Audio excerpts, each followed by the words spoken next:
4 సార్లు ముఖ్యమంత్రిగా 25 ఏళ్ల నుంచి ఈయన చెప్తున్నాడు మనకి 1000 కిలోమీటర్ల తీరం ఉంది, మనం పెద్ద హార్బర్లు కట్టుకుంటే చేపలు సముద్ర పంటని సంపాదించుకోవచ్చు, పోర్టులు కట్టుకుంటే ఇంత ఆదాయం వస్తా అంత ఆదాయం వస్తాని 4 టర్ముల నుంచి చెబుతానే ఉన్నాడు. ఒక పోర్టు మొదలు పెట్టాడా, ఒక మెడికల్ కాలేజీ కట్టాడా?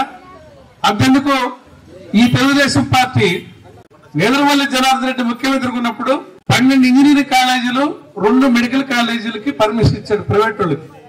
అంటే గవర్నమెంట్ అమల ప్రైవేట్ వాళ్ళు కూడా కొంతమంది పెట్టుకోండి అని 12 ఇంజనీరింగ్ కాలేజీలకి ఉమ్మడి రాష్ట్రంలో 2 మెడికల్ కాలేజీలకు ఇస్తే తెలుగుదేశం పార్టీ ఉవ్వెత్తున చేసి రైళ్లలో పిల్లల తోలి హైదరాబాద్ చేసి గోల చేసి ఆయన ముఖ్యమంత్రి పదవిని ఓడగొట్టారు.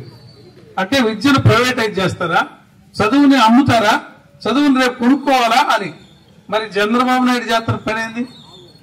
మనం కట్టిన డబ్బులు, ప్రభుత్వం డబ్బులు, ప్రభుత్వ స్థానాల్లో కట్టిన కాలేజీల్ని అమ్ముకుంటాడంట. ఎకరం 100 రూపాయల కడికి, ఎకరం 100 రూపాయల కడికి కోట్లాది రూపాయల ఆస్తుల్ని అమ్మచూపటం అంటే ఇది ఎంత దోపిడో మనం అర్థం చేసుకోవాలి.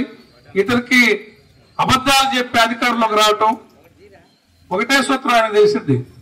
ప్రతి ఊళ్ళో 2 ముఠాలు ఉంటాయి, ఎలక్షన్లు పెడతాం, వాళ్ళకి గిట్టదు, వాళ్ళకి అవసరం కాబట్టి దుకాణం మంది మనకు వస్తారు ఒక వర్గం అని. అర్థమైందా? రాజకీయం ప్రజలకు అవసరం అని చంద్రబాబు భావన.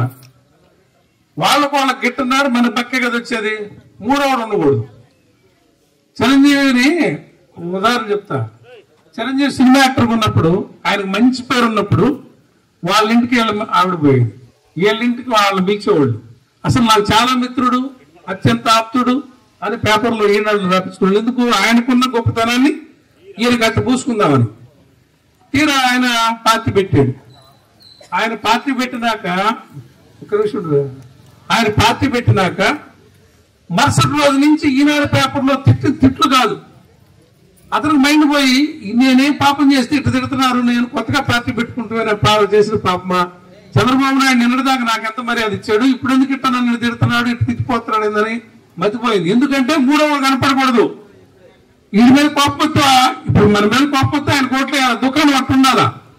ఇప్పుడు పవన్ కళ్యాణ్ అనే మనిషి పక్కనుంటే మళ్ళీ కాసి నోట్లు పోతాయని అతను చేసుకొచ్చి 4 సీట్లు ఇచ్చి తనకాడే పెట్టుకుంటే ఒక జగన్ గారి మీద మనకు 10 టీవీలు 10 పేపర్లు అన్న చెప్పినట్టున్నాయి కదా, దొంగ డబ్బుతో చాటుగా పెట్టిస్తాడు, బినామీలతో పెట్టించి వాటితో దుష్ప్రచారం చేసి దొంగ దొంగ దొంగ దొంగ దొంగ అని 10 మంది చేత అనిపిస్తే అట్టా ఆలోచించేవాడు కూడా నిజం కావాలనుకునేటట్టు చేసి వాళ్ళ అధికారంలోకి వచ్చారు.